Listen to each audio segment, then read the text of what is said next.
Hey, I'm Joel with Power Stance Import Export. Thanks for checking this video out. It is for an eBay listing, but if you happen to stumble across it through a random YouTube search or suggestion and you have any questions about these vehicles, don't hesitate.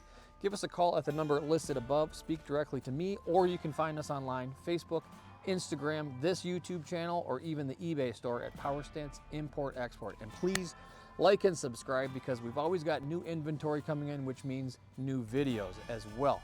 We're a licensed used car dealer located right here in Oxford, Michigan, and we specialize in Land Rover Defenders and anything exotic 4x4 diesel that you can't get here in the United States. So if that's what you're into, check us out and enjoy the video.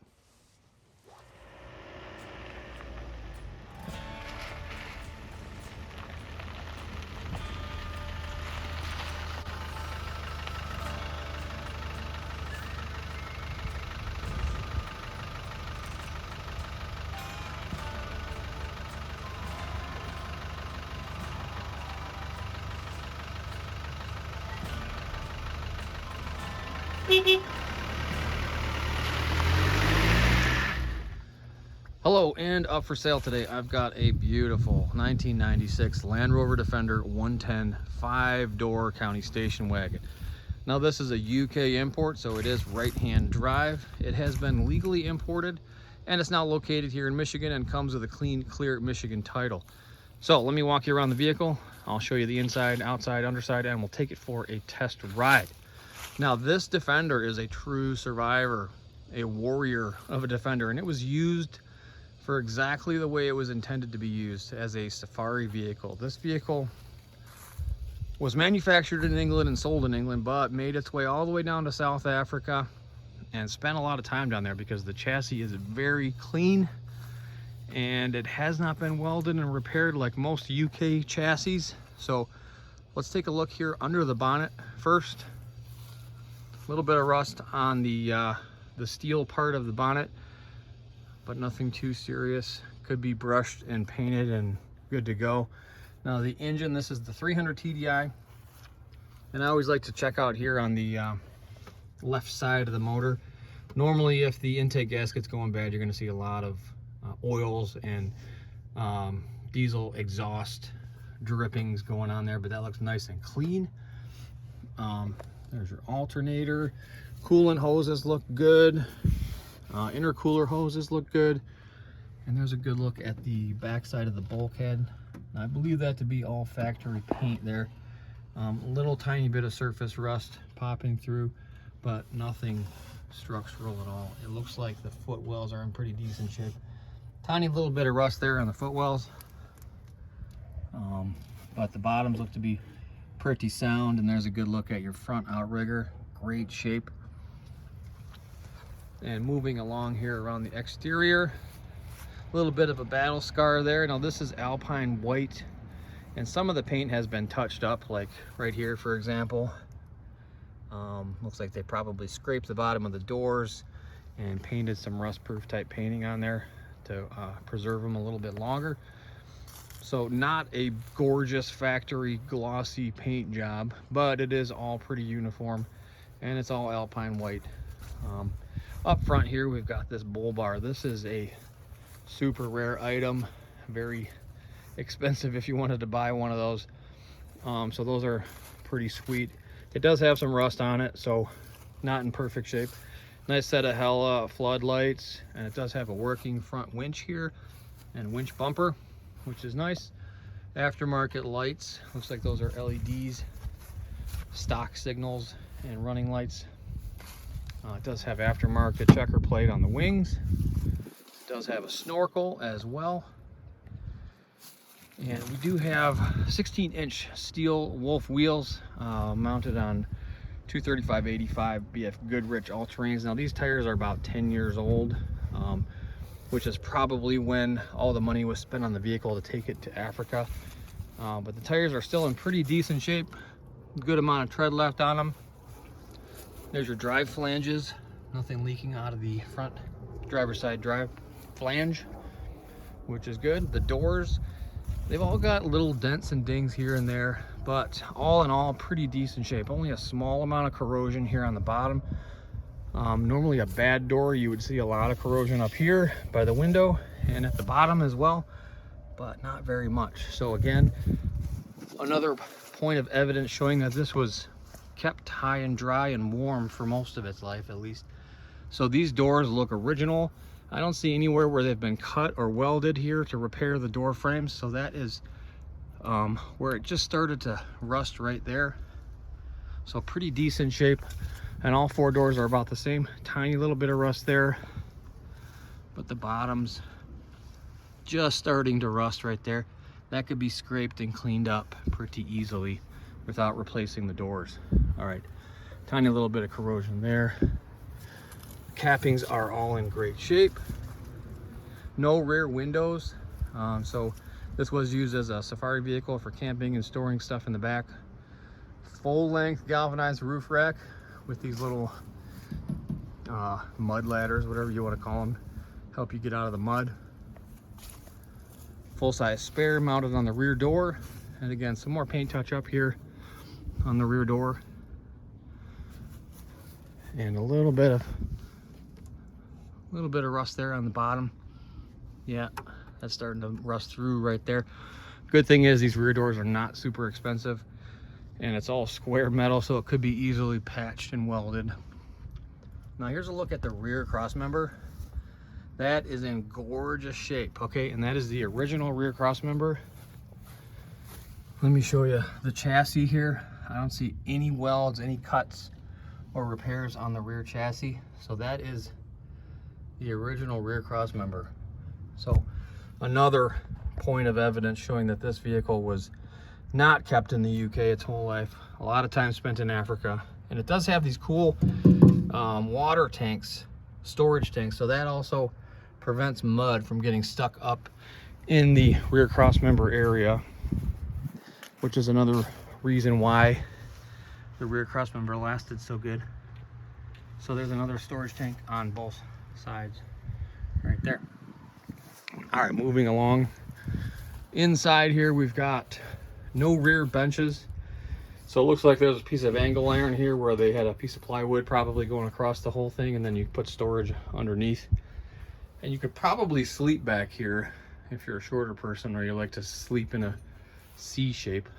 And it does have an internal roll cage as well. No headliner here in the back, but there's some lighting. And we do have a backup camera, which is kind of sweet, and it does work. And there's all our African stickers too, which are pretty sweet. All the way to South Africa. Awesome. Galvanized ladder as well to go up to the top. And let's climb up there real quick. We do have storage for another spare tire up here. And these little cabinets here for jerry cans or whatever.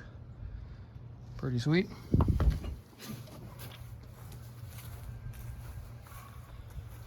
All right, same story on the passenger side. Capping's all in good shape.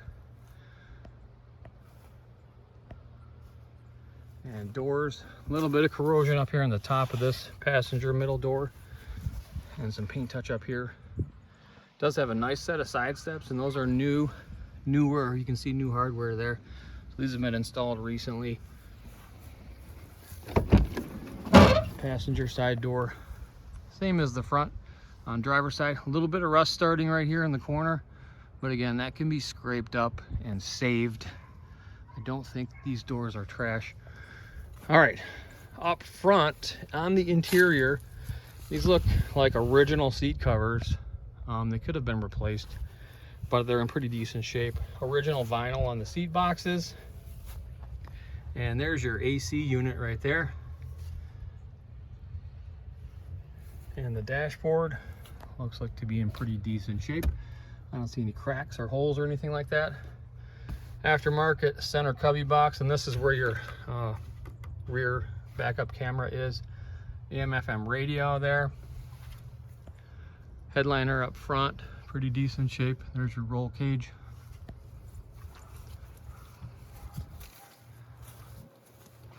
All right, so let's go ahead and start it up. Again, we've got 267,000 kilometers, which comes out to about 160,000 miles. Glow plug light comes on and off. Fires right up, gauges are working.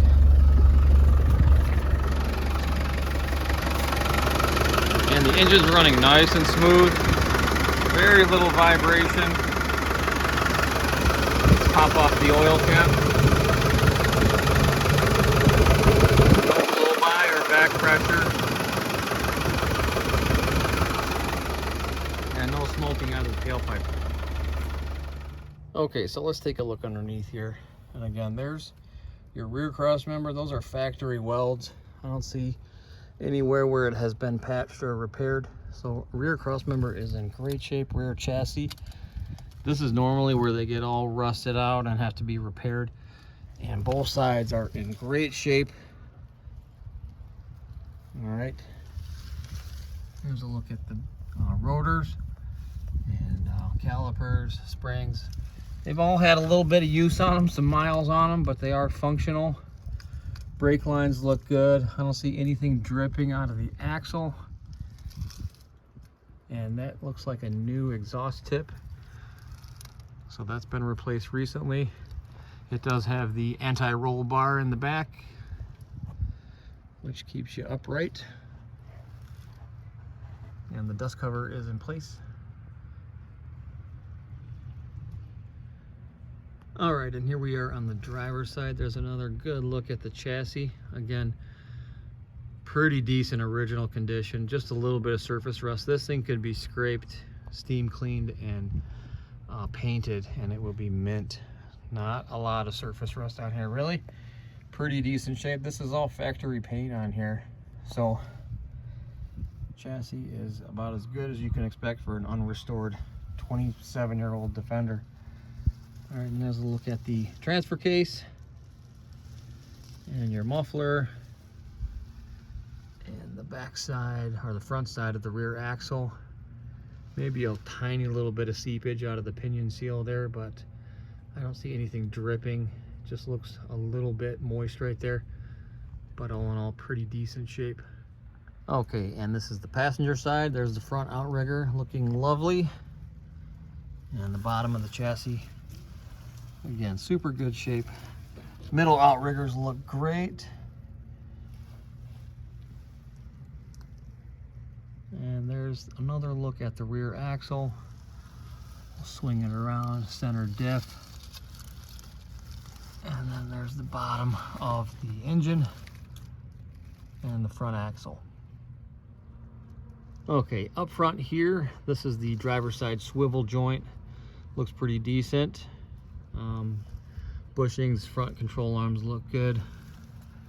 And there's the bottom of the motor. Tiny little bit of oil coming out of the sump seal there, but I've definitely seen worse. You can see there's actually surface rust on the oil pan, which means this oil pan has not been leaking and dripping oil its whole life, which is a good sign actually. There's the front chassis rails. Dumb irons are in good shape. And then here is the passenger side swivel. Pretty decent. Tie rod ends look good. And then there's your steering drop arm ball joint as well.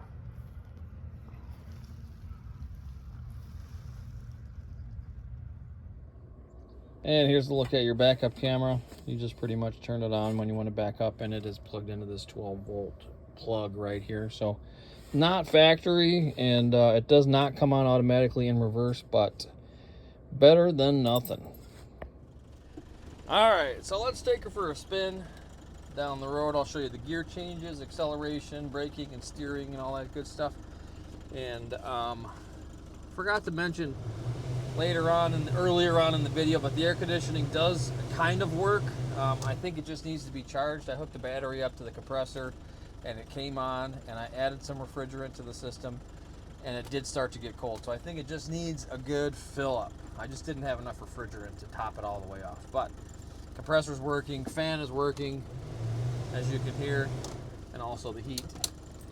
There's your heat. You can hear that. And it is warm. Okay, but we'll keep it off for the video. All right, let's go.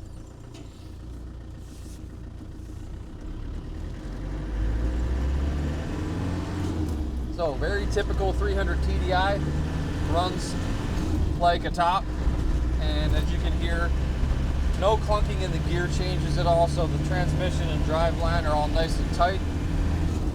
And there's fourth gear at 60 kilometers an hour, so do the math, 36 miles an hour. And we're going uphill in fourth gear, and the nice thing about the 300 TDIs is that they have a lot of good low-end torque. You can cruise around in fourth gear, up and down hills, no problem. Alright, so it is a little noisy in here. You can hear some road noise and suspension noise and stuff like that. Again, the shocks are not brand new, so they could be replaced, but they are sticking to the road quite nicely. I don't hear any metal on metal or anything bouncing around, but the shocks probably could be replaced. So there's third gear, and we'll accelerate through third and fourth.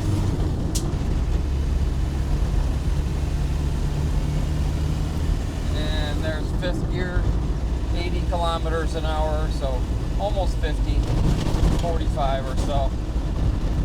Alright, so let's get on the brakes here, and nice and smooth, no pulling left or right, no vibrations or squeaking in the brakes. And we up downshift into second gear, and here's reverse. Make sure nobody's coming. Alright. And no grinding at all in the gears. The gearbox gear changes are all nice and solid. Steering is nice and tight. I don't feel any slop in the steering wheel. I don't feel any vibration coming from the tires, so alignment and wheel balance is good.